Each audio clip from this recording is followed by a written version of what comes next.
I am currently recording this at 1 a.m. because I was going to sleep, but after doing everything for the day, but I haven't done this yet. So I'm going to make this short. Where was I?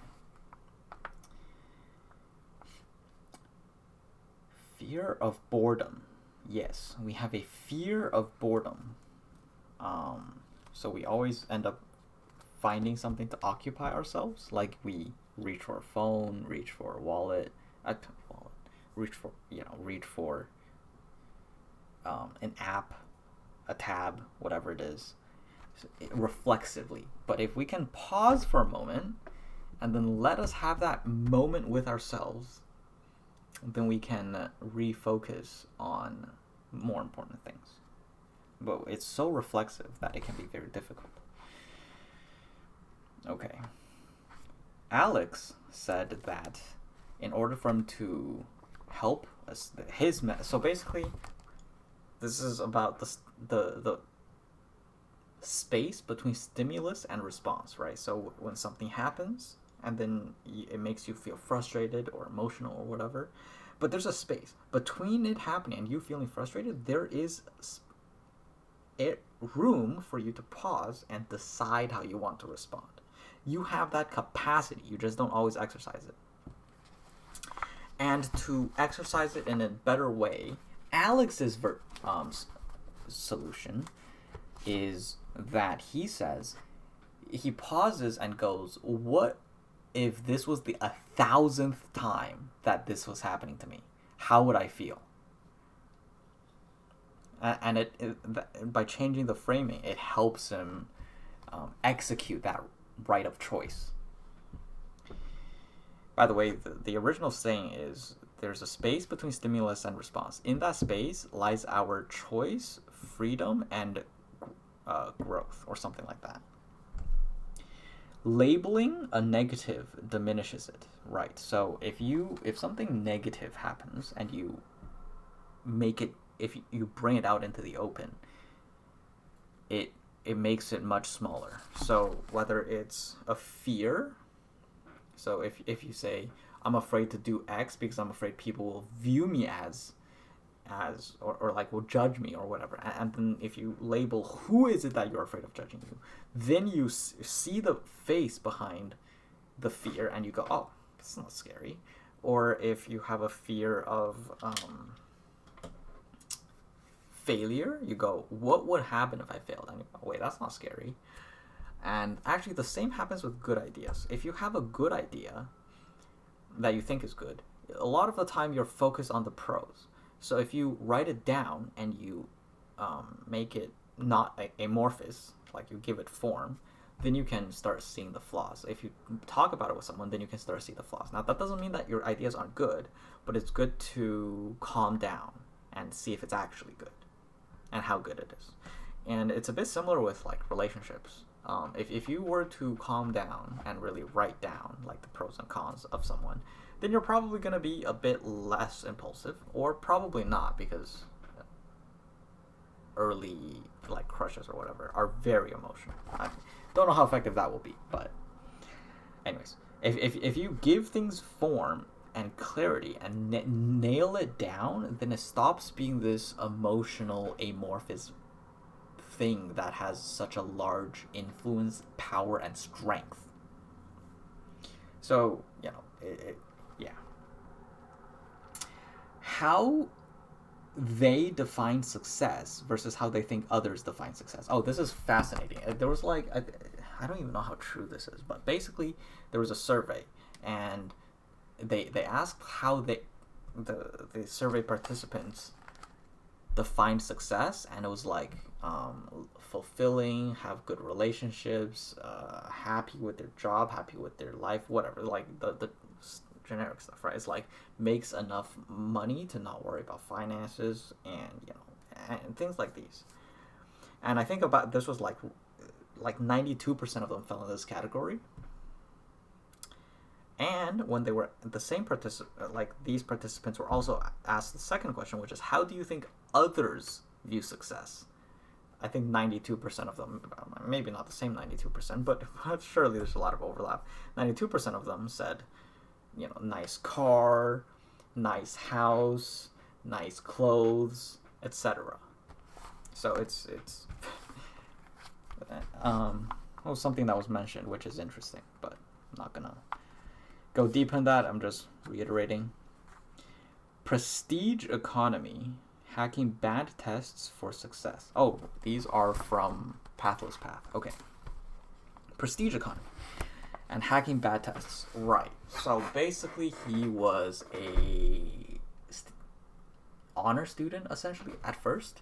He went on this journey where he was always looking for efficient ways to get good grades, and he had this moment, not moment, but he had a year where he was basically crippled, like he was like in the hospital or something. I can't remember exactly, but basically he had a year where his health was the major issue, and that made him reflect a lot. And when he got back, he just valued grades less. He started valuing relationships more. Like he let himself his grades go from an A to a C, or like, I mean, he still tried in some classes, but he started to pick which ones he valued rather than like working to study which classes are the easiest, how to most efficiently get in this GPA. And then so he still did what was required of him. He made sure that his GPA was sufficient, and then he also started valuing his friends and family more, and he would spend more time to talk with people. But the transition wasn't that large, so he still had the inclination to value the standard career path, the high-paying salaries, the level of title he had, and so on. And he still had trouble disassociating himself with his salary, disassociating his identity with his salary later. But the point is, he was talking about how there was a lot of bad tests, which you just find a way around the bad test in order to get success. So, for example, one of the tests is where were you accepted. So, for example, if what he viewed as prestigious jobs, right? So, like, let's say Google, etc. And then he got into a slightly less prestigious job and then months after he got the job, he got offers from Google, which he found out of his reach when he was searching for a job. So I think it was McKinsey or something. So once he got past the test to get into McKinsey, then he was offered the jobs that he would have accepted readily before he succeeded in the application. So it's like he managed to pass the test for this prestige, so now he unlocked the doors for the next prestige level. And success was often measured through hacking bad tests, and the point is that after he made the transition, like he went maybe freelance, and he slowly started to do more work outside of his job, and then when he felt like he could consistently make money outside of his job, that was when he dropped his career.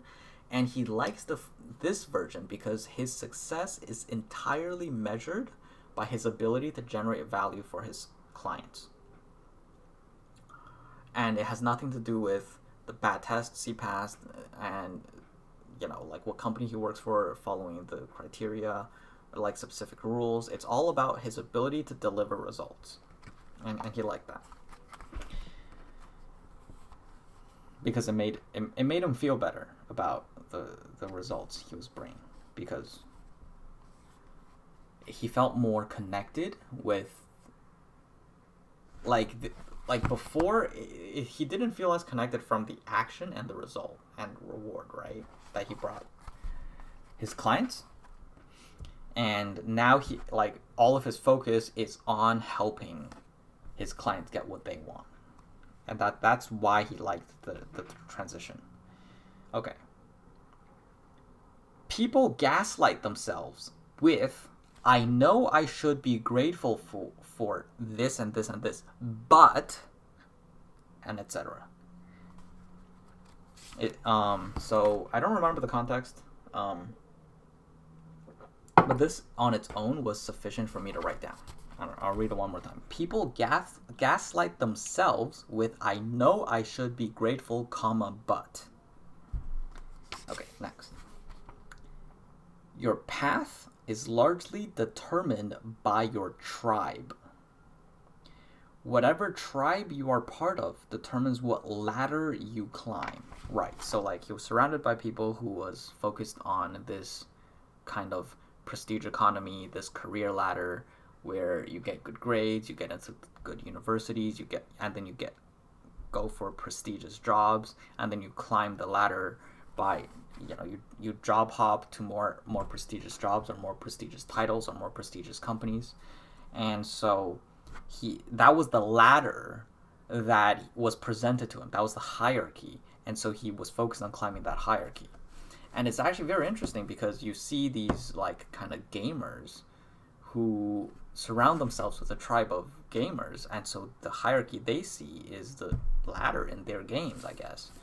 Or maybe the people who want to be Reddit mods or Discord mods, like the stereotypical ones, like they're or like Twitter, like they're with internet brownie points. They're presented by the tribe, where the ladder they're presented with is internet points. Okay. I'm going to keep it short today because I need to sleep, but wanted to maintain my habit.